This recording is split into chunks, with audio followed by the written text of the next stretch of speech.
আমরা দৃশ্যমান উন্নয়নে বিশ্বাস করি। জান্নাত জাহান্নাম শুধুমাত্র আল্লাহ তাআলার হাতে। ৩০০ আসনে একটা নারী যে প্রার্থী ওনারা দেয় নাই, নারী যাদের ওনারা বন্দি করে রাখতে চায়, সেটা আজকে বাংলাদেশের ঘরে ঘরে মানুষ জেনে গিয়েছে।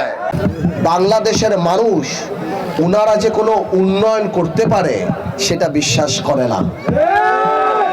বাংলাদেশের মানুষের কাছে ওনারা যে বলবে কোন স্কুল কলেজ ইউনিভার্সিটি আমরা বানাবো, এটা বাংলাদেশের মানুষ বিশ্বাস করে না। এই কারণে তারা সাধারণ মানুষকে জান্নাতের টিকিট বিক্রি করার চেষ্টা করে। আমরা দৃশ্যমান উন্নয়নে বিশ্বাস করি। জান্নাত জাহান্নাম শুধুমাত্র আল্লাহ তাআলার হাতে। আপনাদের কাছে অনেক প্রার্থী এসে বলতে পারে আমরা ভোলা বরিশাল সেতু বানাবো, আমরা মেডিকেল কলেজ করব, আমরা কলকারখানা করব, কিন্তু আমি আপনাদেরকে জিজ্ঞেস করতে চাই, বুকে হাত দিয়ে একবার নিজেকে জিজ্ঞেস করেন, আপনারা কি তাদের কথা বিশ্বাস করেন? আপনারা কি মনে করেন তাদের সেই যোগ্যতা আছে যে তারা ভোলাতে এই পরিমাণ উন্নয়নমূলক কাজ করবে? কখনোই তারা করবে না। এই স্বাধীনতা যুদ্ধে 1971 সালে মুসলমানের পাশাপাশি হিন্দু অনেক মানুষ মারা গিয়েছিল। এই দেশ হিন্দু মুসলমান সকল ধর্মের দেশ। এটা এমন দেশ বাংলাদেশ যেখানে মানুষ হিন্দু মুসলমান সবাই একসাথে একই ছাদের নিচে একই আকাশের নিচে নির্ভয় থাকতে পারে।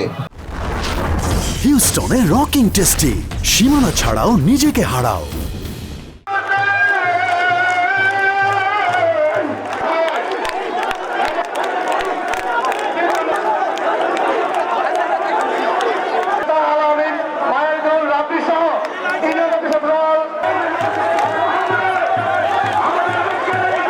ওই দলের বড় নেতার মুখ থেকে বের হয়ে গিয়েছে নারীদের প্রতি কত অসম্মান।